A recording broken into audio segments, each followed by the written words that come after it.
Assalamualaikum dan salam sejahtera bersama saya Norlela Muhammad Nor dalam Berita Tengah Malam. Susulan Putusan Khas Perdana Menteri Pengoperasian Institusi Pendidikan bawah Kementerian Pendidikan KPM adalah tertakluk kepada pelaksanaan Perintah Kawalan Pergerakan PKP, PKP Bersyarat dan PKP Pemulihan. KPM dalam kenyataannya berkata sesi bersemuka hanya melibatkan pelajar yang menduduki peperiksaan utama iaitu SPM, SVM, SKM, STPM, STAM dan DVM serta peperiksaan antarabangsa setara di kawasan PKP. Di kawasan PKPB dan PKPP pula, operasi institusi pendidikan KPM dan institusi pendidikan swasta berdaftar dengan KPM adalah berdasarkan takwim institusi masing-masing. Bagi pelajar tingkatan 1 hingga 4, mereka akan mengikuti pembelajaran melalui kaedah pengajaran dan pembelajaran di rumah PDPR mengikut kesesuaian guru dan murid. Manakala calon tingkatan 1 kemasukan sekolah khusus yang berdaftar akan mengikuti pentaksiran antara 20 hingga 29 Januari 2021. Mengulas lanjut, pelajar kolej matrikulasi yang telah berada di kolej perlu kekal di kolej masing-masing untuk terus mengikuti pembelajaran secara hibrid. Bagi pelajar Institut Pendidikan Guru IPG pula, pengajaran dan pembelajaran bagi semua program pengajian akan dilaksana secara dalam talian mulai 17 Januari 2021. Di samping itu, semua tadika swasta yang berdaftar dengan KPM boleh terus beroperasi secara bersemuka. Kerajaan akan melaksanakan Perintah Kawalan Pergerakan PKP di 6 negeri bagi tempoh 14 hari bermula tengah malam Rabu ini hingga 26 Januari 2021. Menurut Perdana Menteri Tan Sri Muhyiddin Yassin, perintah ini melibatkan 3 peringkat pelaksanaan. 6 negeri terlibat PKP adalah Pulau Pinang, Selangor, Wilayah Persekutuan Kuala Lumpur, Putrajaya dan Labuan, Melaka, Johor serta Sabah. Manakala 6 negeri yang terlibat PKPB pula ialah Pahang, Perak, Negeri Sembilan, Kedah, Terengganu dan Kelantan. Sementara 2 lagi negeri iaitu Perlis dan Sarawak terlibat pelaksanaan PKPP. Pergerakan rentas negeri tidak dibenarkan di seluruh negara, manakala bagi kawasan PKP, pergerakan rentas daerah juga tidak dibenarkan.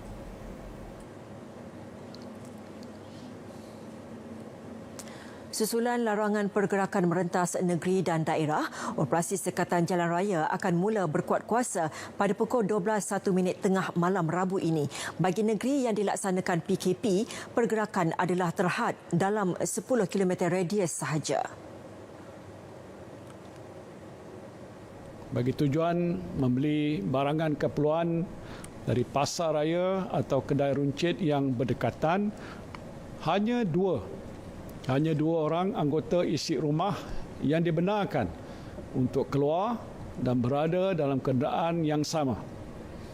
Mana-mana individu yang melanggar larangan ini boleh dikenakan kompaun maksimum RM1,000. Manakala aktiviti sosial yang melibatkan perkumpulan beramai-ramai seperti kenduri kahwin, persidangan, perarakan keagamaan, kursus dan sukan berkumpulan tidak dibenarkan. Bagaimanapun bagi negeri-negeri di bawah pelaksanaan PKPP, aktiviti sosial adalah dibenarkan tertakluk kepada pematuhan SOP yang ketat. Sepanjang pelaksanaan PKP, kedai makan dan gerai penjaja pula dibenarkan beroperasi hanya untuk perkhidmatan bungkus. Bagi kawasan PKPB dan PKPP, kedua-duanya dibenarkan beroperasi seperti biasa mengikut SOP yang telah ditetapkan. Perkhidmatan penghantaran makanan dibenarkan beroperasi. Pasaraya, perkhidmatan kesihatan termasuk klinik, hospital dan farmasi serta bank dibenarkan beroperasi di kawasan PKP pada tahap berjaga-jaga. Bagi sektor ekonomi, kerajaan mengenal pasti 5 sektor yang dibenarkan beroperasi dan dikategorikan sebagai sektor ekonomi perlu iaitu pengilangan dan pembuatan, pembinaan, perkhidmatan, perdagangan dan pengedaran serta perladangan dan komoditi. Kementerian Perdagangan Antarabangsa dan Industri MITI akan memperincikan jenis perkhidmatan yang disenaraikan sebagai sektor ekonomi perlu.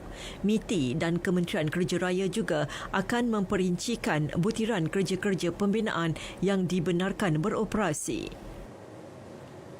Bagaimanapun, hanya 30% pekerja dalam kumpulan pengurusan yang dibenarkan berada di pejabat, manakala bagi pekerja dalam kumpulan sokongan, jumlah pekerja yang diperlukan pada satu-satu masa akan ditentukan oleh majikan masing-masing. Ingin saya ingatkan, jumlah pekerja yang ditentukan mestilah mengambil kira pematuhan ketat SOP yang ditetapkan. Jangan sampai tiada penjarakan fizikal langsung sewaktu berada di tempat kerja. Mana-mana majikan yang melanggar SOP dan menyebabkan berlakunya penularan jangkitan COVID-19 di tempat kerja, tindakan tegas akan diambil berdasarkan undang-undang termasuk menutup premis berkenaan. Bagi sektor atau perkhidmatan yang tidak disenaraikan sebagai sektor ekonomi perlu, arahan bekerja dari rumah akan berkuat kuasa. Dalam pada itu, Kementerian Kesihatan menyambut baik pengumuman Perdana Menteri mengenai negeri yang diletakkan di bawah PKP, PKPB dan PKPP. Menurut Ketua Pengarah Kesihatan Tan Sri Dr. Nur Hisham Abdullah, ia selaras dengan langkah proaktif kerajaan dalam memutuskan rantaian jangkitan COVID-19 di Malaysia.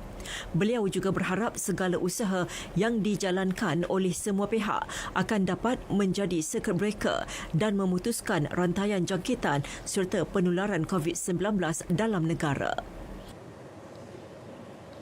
8 kluster baru dikenal pasti hari ini melibatkan Johor, Kuala Lumpur, Sarawak, Kelantan, Perak dan Terengganu. Ia melibatkan kluster Jalan Keluli, kluster Medan Idaman, kluster Jelita, kluster Kampung Renok, kluster Kampung Geting, kluster Lumut Barat, kluster Kubang Bujuk dan kluster Kejaya.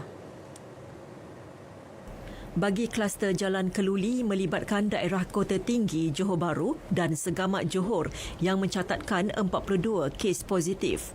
Kluster Medan Idaman iaitu kluster tempat kerja melibatkan daerah Ceras dan Titiwangsa di wilayah Kuala Lumpur mencatatkan 10 kes dikesan positif. Kluster Jelita melibatkan Miri di Sarawak mencatatkan 8 kes dikesan positif. Kluster Kampung Renok melibatkan Gua Musang di Kelantan mencatatkan 23 kes positif. Kluster Kampung Geting melibatkan Tumpat di Kelantan mencatatkan 11 kes positif. Kluster Lumut Barat melibatkan sebuah kem di Manjong, Perak mencatatkan 11 kes daripadanya dikesan positif. Kluster Kubang Bujuk melibatkan Pusat Pengajian Agama di Kubang Bujuk, Kuala Terengganu mencatatkan 10 kes positif. Kluster Kejaya melibatkan Dungun di Terengganu yang melibatkan komuniti di Felda Kertih 4 ke Tengah Jaya Dungun mencatatkan 9 kes positif. Situasi semasa COVID-19. Kes baru terus kekal 4 digit dengan merekodkan 2,232 kes. Manakala kes sembuh hari ini pula mencatatkan 1,006 kes. Dan berikut data terkini COVID-19 diikuti kes positif harian mengikut negeri.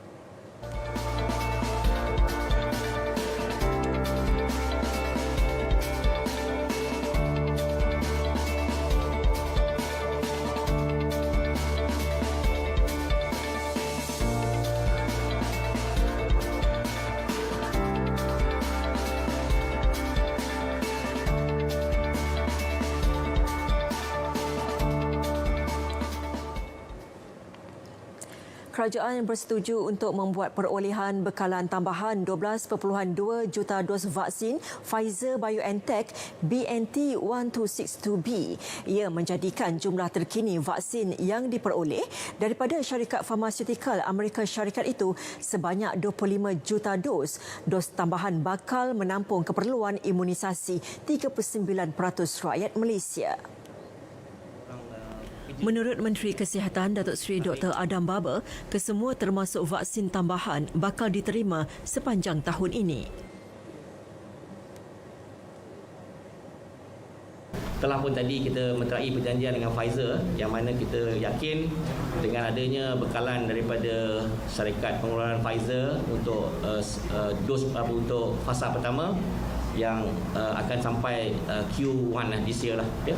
Terdahulu, Datuk Seri Adam mewakili Kerajaan Malaysia menandatangani MOU pembuatan dan pembekalan vaksin COVID-19 Pfizer BioNTech BNT 1262B di negara ini.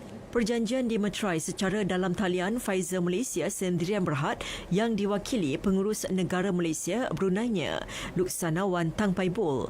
Ia membabitkan perolehan fasa pertama 12.79 juta dos vaksin yang akan dibekalkan mulai penghujung Februari depan. Jumlah itu meliputi 20% populasi penduduk Malaysia dengan 2 dos seorang. Barangan keperluan dalam negara mencukupi dan mampu menampung keperluan dalam negara yang berterusan dan mudah diperolehi. 839 operasi telah dilakukan penguatkuasa Kementerian Perdagangan Dalam Negeri dan Hal Ehwal Pengguna. Jelas Menteri Kanan Pertahanan Datuk Seri Ismail Sabri Yaakob, pemantauan dilakukan terhadap 11 jenis bekalan makanan termasuk peruncit, pemborong dan pengilang. 1,352 pemeriksaan khas pematuhan SOP PKPP turut dilakukan dengan kesemuanya patuh arahan ditetapkan. Didapati bersalah mengedar dadah jenis syabu seberat 626.55 gram 3 tahun lepas. 2 sahabat dijatuhi hukuman gantung sampai mati. Keputusan Hakim Mahkamah Tinggi Kuala Terengganu, Datuk Abdul Wahab Muhammad terhadap Muhammad Syazril Hafiz Ibrahim dan Ahmad Sawal Ramli selepas pihak pembelaan gagal menimbulkan keraguan munasabah. Mengikut pertuduhan, kedua-dua tertuduh didakwa bersama-sama mengedar dadah jenis syabu seberat 75.06 gram. Kesalahan dilakukan di Kampung Padang Midin, Marang, Terengganu pada petang 8 Februari 2018. Bagi pertuduhan kedua pula, kedua-dua tertuduh didakwa bersama-sama mengedar dadah jenis sama seberat 551.49 gram di lokasi, masa dan tarikh yang sama. Kedua tertuduh didakwa mengikut Seksyen 39B /1/A Akta Dadah Berbahaya 1952. Mahkamah Tinggi Kuala Lumpur menetapkan 4 Februari depan untuk mendengar permohonan substantif pihak pendakwaan bagi kes lucut hak Badan Perhubungan UMNO Negeri Selangor. Hakim Datuk Muhammad Jamil Husin menetapkan tarikh itu selepas dimaklumkan pihak pendakwaan bahawa satu lagi kes berkaitan lucut hak iaitu terhadap Kuala Dimensi Sdn Bhd akan didengar di Mahkamah Rayuan Putrajaya dalam masa terdekat. Kes terhadap Kuala Dimensi Sdn Bhd mempunyai kaitan dengan kes lucut hak terhadap Badan Perhubungan UMNO itu.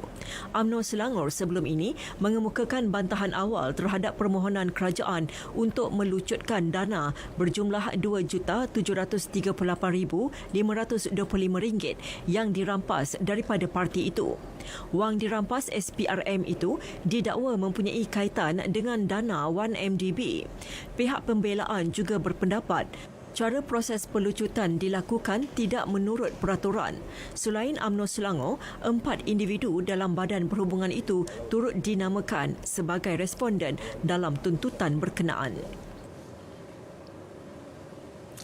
Sindiket pecah rumah, samun dan curi kenderaan yang aktif di 4 negeri tumpas susulan penangkapan sepasang kekasih warga tempatan. Modus operandi secara bergerak ini dilakukan di Melaka, Johor, Negeri Sembilan dan Perak sejak 5 bulan lalu. Kumpulan ini aktif. Ketua Polis Melaka, Datuk Abdul Majid Muhammad Ali berkata, sepasang kekasih berusia 38 dan 42 tahun diberkas manakala seorang lagi suspek warga tempatan meloloskan diri. Serbuan dilakukan di sebuah inap desa di Kampung Lapan, Melaka siang tadi. Suspek yang menyedari kehadiran pihak berkuasa bertindak melanggar kenderaan polis dan sebuah motosikal sehingga menyebabkan seorang anggota polis cedera ringan. Polis menemui pelbagai peralatan dipercayai digunakan untuk kegiatan jenayah termasuk 2 kenderaan. Turut ditemui pelbagai jenis dadah. Salah seorang suspek mempunyai 100 rekod tangkapan serta 40 rekod jenayah lampau. Manakala teman wanitanya mempunyai 3 rekod jenayah berkaitan dadah.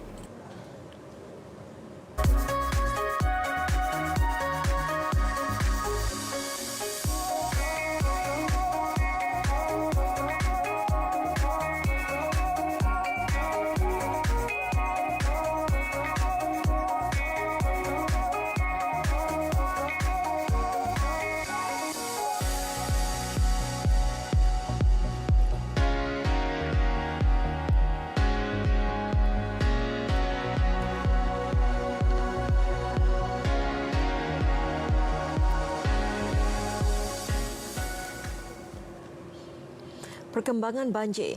Jumlah penduduk terjejas di Pahang terus menurun. Terkini 20,808 orang daripada 5,705 keluarga. Kesemua mereka ditempatkan di 207 pusat pemindahan sementara PPS membabitkan 9 daerah. Menurut portal info bencana Jabatan Kebajikan Masyarakat, daerah Temerloh masih merekodkan jumlah penduduk terjejas paling ramai dipindahkan dengan 11,039 orang daripada 2,988 keluarga. Mereka kini berlindung di 75 PPS.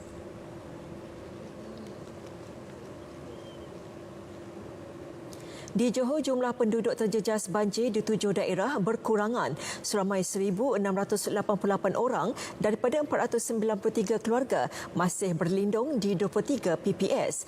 Johor Bahru merekodkan bilangan penduduk terjejas tertinggi iaitu 1,089 orang daripada 328 keluarga. Angka korban akibat banjir di Johor masih kekal 3 orang.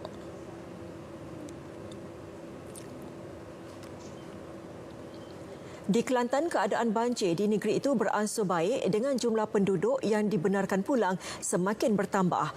Hanya 369 penduduk terjejas banjir daripada 119 keluarga masih berada di 7 PPS. Dijangkakan lebih ramai penduduk terjejas akan dibenarkan pulang sekiranya cuaca baik esok. Sementara itu, paras air Sungai Golok di Rantau Panjang masih melepasi paras bahaya namun semakin menunjukkan tren menurun.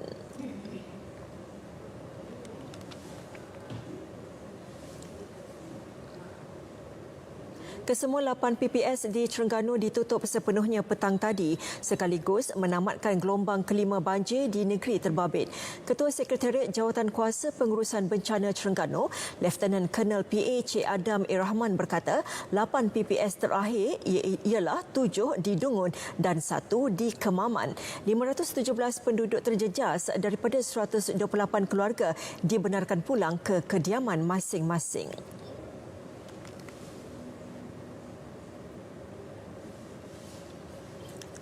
Pusat Pemindahan Sementara PPS di Dewan Majlis Perbandaran Teluk Intan dalam daerah hilir Perak ditutup pagi tadi menyaksikan banjir di Perak pulih sepenuhnya. Kenyataan Pengerusi Bencana Daerah Hilir Perak, Muhammad Hizaz Muhammad Ibrahim memaklumkan kesemua 44 penduduk terjejas banjir yang ditempatkan di PPS berkenaan sejak 4 Januari lepas dibenarkan pulang ke rumah masing-masing selepas keadaan di lokasi terjejas beransur pulih.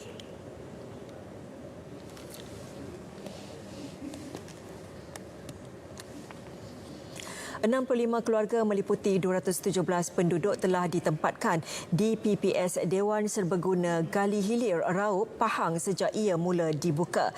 Ada yang sudi berkongsi pengalaman kali pertama berdepan bencana ini. Pengalaman saya inilah kali pertama saya mengalami banjir macam ni yang tak disangka-sangka. Dah 56 tahun. Rasanya memang tak pernah terjadi di kampung Galilei ni. Macam barang-barang saya tengoklah ni berselerak macam tak dapat nak buat apalah. Barang-barang tu mana yang dokumen dia yang dapat selamat ke? Mula-mula banjir tu makcik tengok air parit dulu ke parit rumah makcik tu. Lepas tu makcik dah tidur lah pagi tu. Lepas tu bangun nak tengok air. Baru nak tengok air, tengok medali pagi ni tak ada air. Bala mana lah tak naik. Tengoklah kembali ni air gu mai kat rumah dah. Dua anak duduk dalam bilik. Kata air besar banyak. Tak ada nak sipai apa-apa lah. Dia lari lah. Lari mari sini. Tilam semua dah tak boleh selamat lah. Bantal, syadar semua tak ada selamat lah. Almari semua buang.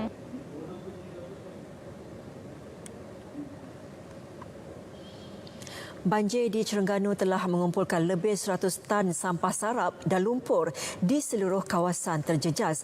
Penduduk terjejas di beberapa penempatan seperti Bandar Baru Bukit Mentok, Kampung Tanjung, Mak Cili dan sekitar Bandar Kemaman terkejut melihat keadaan rumah dipenuhi lumpur tebal. Paling menyedihkan, pelbagai barangan terpaksa dibuang. Esko Terengganu Hanafiah Ahmad menjangkakan kerja pembersihan sampah sarap itu akan mengambil masa kira-kira seminggu bermula semalam. Lebih 200 kaki tangan Majlis Perbandaran Kemaman terlibat dibantu agensi seperti Jabatan Bomba dan Penyelamat serta kumpulan sukarelawan. Pejabat Kesihatan Daerah Kemaman pula akan memulakan kerja-kerja pencegahan penyakit berjangkit termasuk melakukan penyemburan di kawasan terjejas banjir.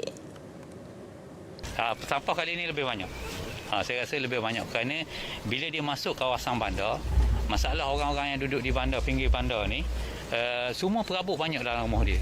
Hatta bulu ayam pun dia beli untuk buat perhiasan di rumah dia. Maknanya semua itu ditenggelami air dan ini semua dibuang. Gelombang kelima banjir yang melanda Terengganu sejak seminggu lalu menjejaskan lebih 13,000 penduduk, membabitkan daerah Dungun, Kemaman, Hulu Terengganu dan Setiu. Dan ini pula mengenai masalah sistem perparitan tidak sempurna. Dakwaan penduduk di zon Pengerang, Kota Tinggi Johor ini membelenggu mereka sekian lama dan masalah itu jugalah didakwa antara punca berlakunya banjir 2 kali di kawasan mereka dalam tempoh seminggu ini. Dakwa penduduk lagi masalah menyebabkan air naik terlalu pantas ditambah hujan yang tidak berhenti sejak kelmarin. Ini memang teruk sikit lah. Pasal satu kampung lah, keseluruhan lah. Hampir 90% lah masuk air semua. Tinggi tak paras? Paras air setakat ni paras Pangai Pinggang. Memang tak ada banjir sini. Selama 10 tahun saya duduk sini, inilah tahun yang sakit. Memang tak ada banjir. Memang teruk kali ni banjir. Kalau yang dulu taklah macam gini kan. Sikit aja sekali ni memanglah tak tahulah nak cakap apalah. Banjir kali ni dengan kuasa Allah tak tahu. Kita pun tak tahu juga kan. Bencana ni kata orang tak boleh cakap apa dah.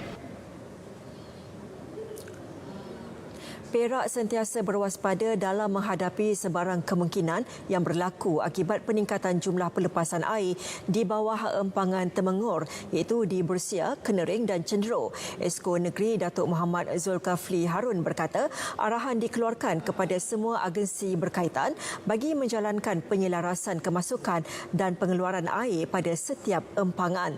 Langkah bertujuan mengelak berlakunya peningkatan air yang drastik dan banjir.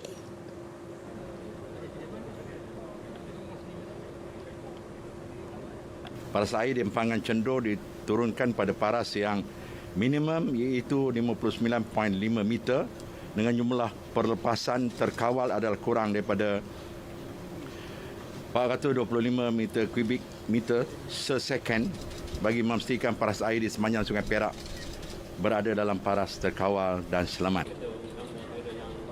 Ketika ini kadar paras air di Sungai Perak berada pada kategori normal. Di Kelantan, lebih 100 pertubuhan bukan kerajaan NGO digerakkan dalam usaha membantu penduduk terjejas banjir. Kumpulan ini terus aktif melakukan gerak kerja, menyantuni dan membantu penduduk terjejas banjir dengan mengutamakan prosedur operasi standard SOP cegah penularan COVID-19.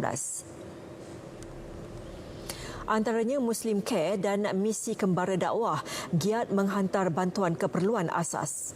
Setakat ini kita membantu menyelaraskan dengan kerajaan di pusat-pusat pemindahan PPS melalui NADMA dan juga bahagian kebajikan pengurusi jawatankuasa kebajikan negeri menyalurkan bantuan-bantuan kepada mangsa-mangsa banjir.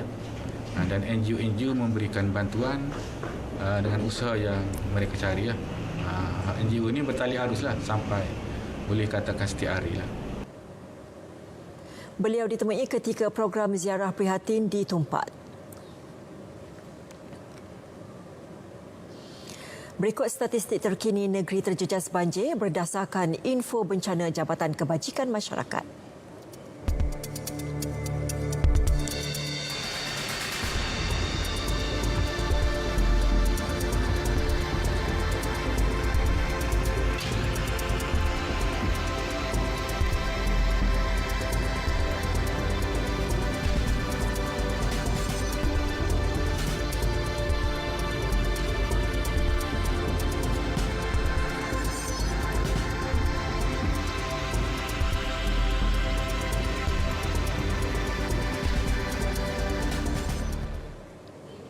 Nasib penganjuran Liga Hoki Malaysia 2021 dan kejohanan Perlumbaan Kejohanan Malaysia Superbike MSBK kini menjadi tanda tanya. Ia susulan pengumuman terbaru berhubung pelaksanaan PKP yang akan bermula Rabu ini melibatkan 6 negeri.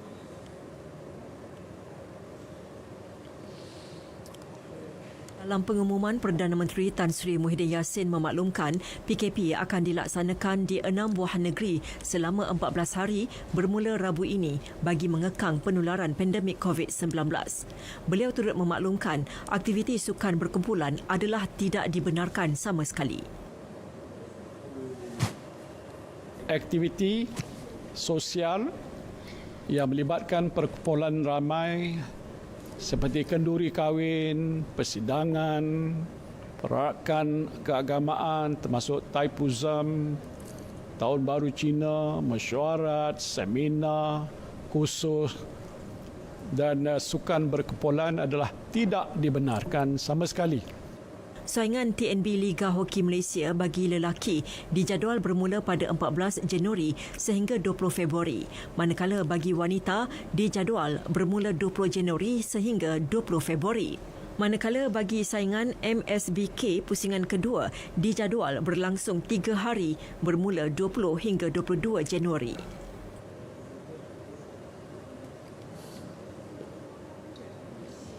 Baiklah saudara, berita tengah malam berakhir di sini. Terus amalkan mengimbas MySejahtera di lokasi atau premis yang anda kunjungi. Selamat beristirahat dan Assalamualaikum.